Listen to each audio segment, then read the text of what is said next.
Imagina que en cuestión de segundos todo lo que conoces cambia para siempre. Una noche tranquila, una decisión, un error y el destino de miles de personas queda sellado. En este vídeo vamos a ver uno de los momentos más impactantes de la historia moderna, el desastre de Chernóbil. Pero no como te lo contaron en los libros o en series de televisión. Vamos a entrar en la mente de quienes estuvieron ahí. Vamos a revivir las emociones, las decisiones y los secretos que nunca te dijeron.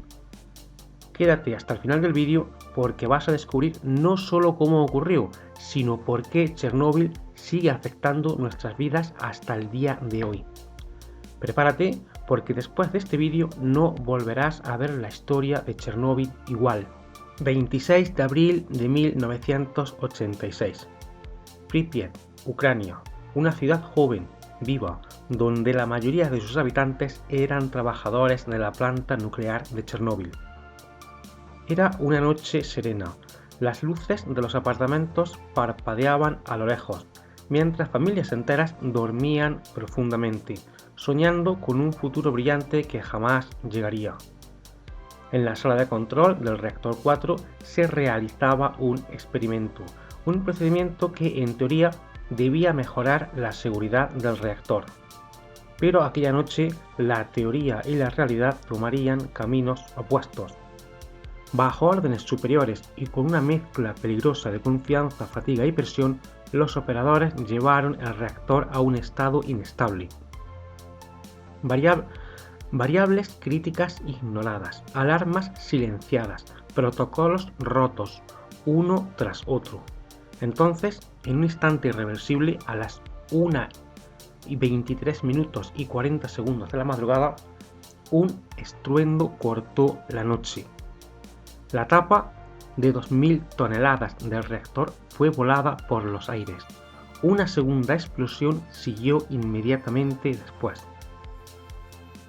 Se liberó grafito ardiente y con él millones de partículas radiactivas invisibles comenzaron a esparcirse en el viento. Desde ese momento la historia ya no podría ser la misma. ¿Puedes imaginarlo? Levantarte en la oscuridad, ver un resplandor azul sobrenatural iluminando el cielo y respirar un aire que, aunque parece limpio, está sembrado de muerte. Los primeros bomberos, sin saber lo que enfrentaban, corrieron hacia el incendio como héroes ciegos, sin más protección que su valentía. Esta es la historia no solo de una explosión nuclear, sino de errores humanos, de secretos ocultos y del precio que se paga cuando la verdad se ignora. Para los 50.000 habitantes de la ciudad era el inicio de un sábado normal. Nadie imaginaba lo que había ocurrido solo unas horas antes. A poco más de 3 kilómetros el corazón de la central nuclear ardía. Pero el humo que se elevaba en espiral desde el reactor no era humo normal. Era una mezcla letal de radionúclidos, yodo 135, cesio 137, estroncio 90, un cóctel invisible que ya comenzaba a infiltrarse en los pulmones de la población. Y aún así, las autoridades no dijeron nada. No sonaron las alarmas, no se evacuó a la ciudad, los niños siguieron jugando en los parques, los adultos hicieron colas en las tiendas, se celebraron bodas, todo como si nada hubiera pasado. Mientras tanto, en la planta el panorama era dantesco. Bomberos enviados al lugar combatían las llamas sin saber que su verdadero enemigo no era el fuego, era la radiación. Tocaban el grafito radiactivo con las manos desnudas, respiraban aire cargado de muerte. Muchos comenzaron a sufrir síntomas casi de inmediato, náuseas, quemaduras, mareos, mientras otros siguieron adelante, guiados por el instinto más poderoso de todos, el deber. Mientras tanto, en las oficinas del partido en Moscú y Kiev, la prioridad era otra, el silencio. Admitir que había ocurrido un accidente de esta magnitud sería aceptar una falla en el sistema soviético, algo inaceptable en plena Guerra Fría. Por eso la orden fue clara, minimizar, ocultar y negar. Pero la naturaleza no sigue órdenes humanas y la nube radioactiva ya había comenzado su viaje. hacia Bielorrusia, hacia Escandinavia, hacia el mundo entero. ¿Cuánto tiempo puede mantenerse un secreto cuando el viento lo lleva a miles de kilómetros? Para entender realmente qué ocurrió en Chernóbil, tenemos que ir más allá del momento de la explosión. Tenemos que entender por qué era inevitable. La central nuclear de Chernóbil utilizaba reactores tipo RBMK-1000. Eran enormes, potentes y peligrosamente defectuosos. Su diseño tenía 3 fallos críticos. En primer lugar, eran inestables a baja potencia. Cuando el reactor operaba por debajo del 30% de su capacidad, se volvía impredecible. En segundo lugar, carecían de una contención física sólida. A diferencia de los reactores occidentales, no estaban encerrados en un domo de hormigón capaz de resistir una explosión. Y en tercer lugar, y quizá lo más fatal, era que sus barras de control, las que debían detener la reacción, al ser insertadas inicialmente, aumentaban la reactividad por unos segundos en vez de disminuirla. Un defecto mortal del que muchos operadores ni siquiera estaban plenamente informados. Pero esa noche no solo fue culpa del reactor. El 26 de abril se intentaba realizar un experimento de seguridad.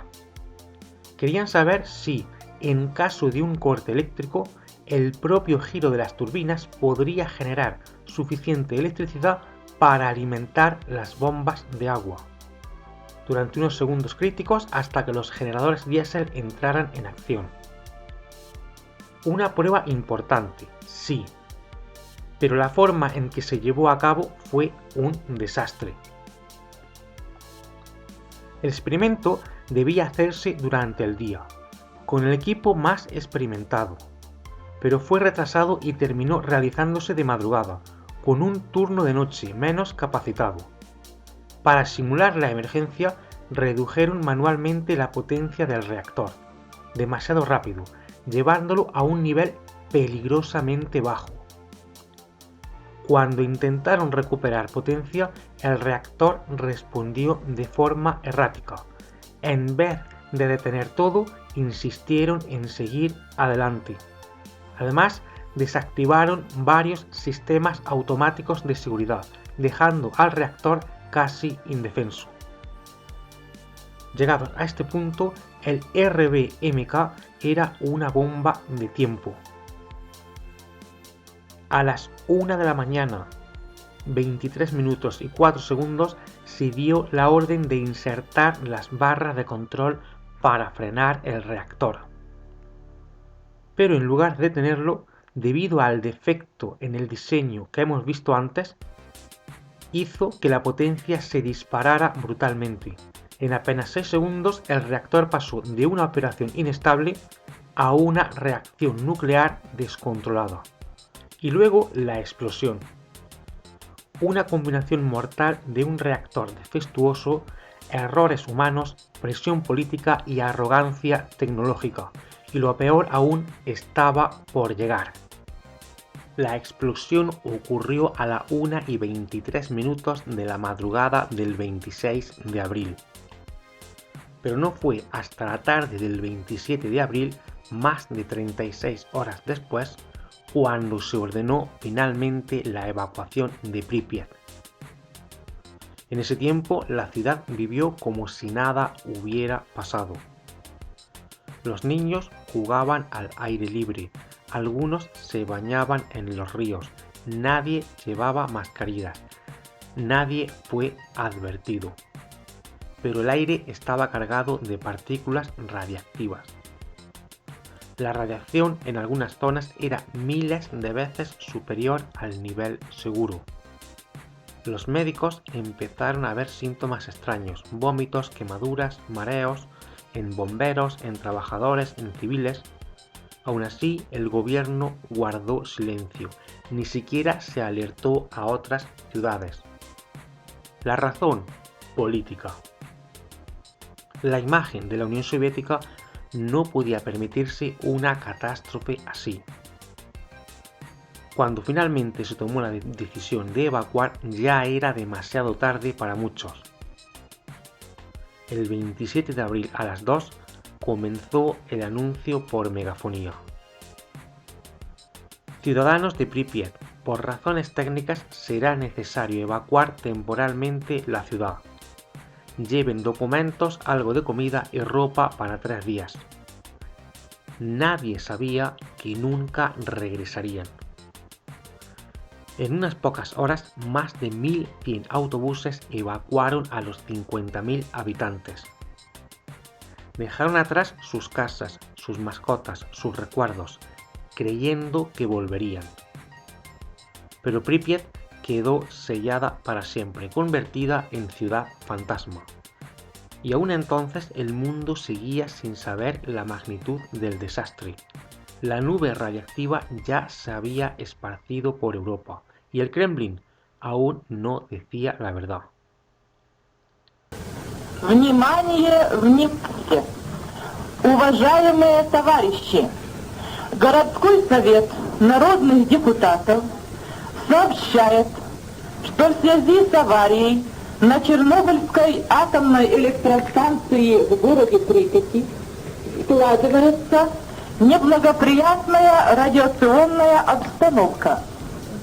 Партийными и советскими органами, воинскими частями принимаются необходимые меры. Однако, с целью обеспечения полной безопасности людей и в первую очередь детей возникает необходимость провести временную эвакуацию жителей города в пункты Киевской области. Для этого каждому жилому дому сегодня, 27 апреля, начиная с 14:00 часов, будут поданы автобусы в сопровождении работников милиции и представителей горисполкома. Рекомендуется с собой взять документы, крайне необходимые вещи, а также, на первый случай, продукты питания. Руководителями предприятий и учреждений определен круг работников, которые остаются на месте для обеспечения нормального функционирования города. Все жилые дома на период эвакуации будут охраняться работниками милиции. Товарищи, временно оставляя свое жилье, не забудьте, пожалуйста, закрыть окна, выключить электрические и газовые приборы, перекрыть водопроводные краны. Просим соблюдать спокойствие, организованность и порядок при проведении временной эвакуации. Mientras en Pripyat las calles ya estaban vacías y selladas, una amenaza sin fronteras cruzaba los cielos de Europa, la nube radiactiva. No llevaba bandera, no hacía ruido, no dejaba rastro visible, pero estaba ahí. El 28 de abril de 1986, a más de 1.200 kilómetros al norte, en la central nuclear de Forsmark, en Suecia, los sensores de radiación comenzaron a sonar. Al principio, los ingenieros pensaron que había un escape en su propia planta, pero rápidamente notaron algo extraño: la radiación estaba fuera del edificio. Pronto otras plantas en Finlandia y Dinamarca reportaron lo mismo. Había una nube de partículas radiactivas viajando por el viento y venía del sureste. Fue entonces cuando el mundo supo que algo había pasado. Durante 2 días la Unión Soviética había ocultado la explosión ni una sola palabra oficial, pero ya no podían seguir callando. Ese mismo día, bajo presión internacional, la agencia estatal soviética TASS emitió un breve comunicado. Ha ocurrido un accidente en la central de Chernóbil. Se están tomando medidas. Nada más, ni cifras, ni explicaciones, ni alarma real. Mientras tanto, expertos occidentales analizaban imágenes satelitales, modelaban la trayectoria del viento y concluían lo impensable. Había ocurrido una explosión nuclear a cielo abierto. El desastre ya no era solo soviético, era global. El polvo radiactivo estaba cayendo sobre Alemania, Austria, Polonia, Italia, incluso Francia y el Reino Unido.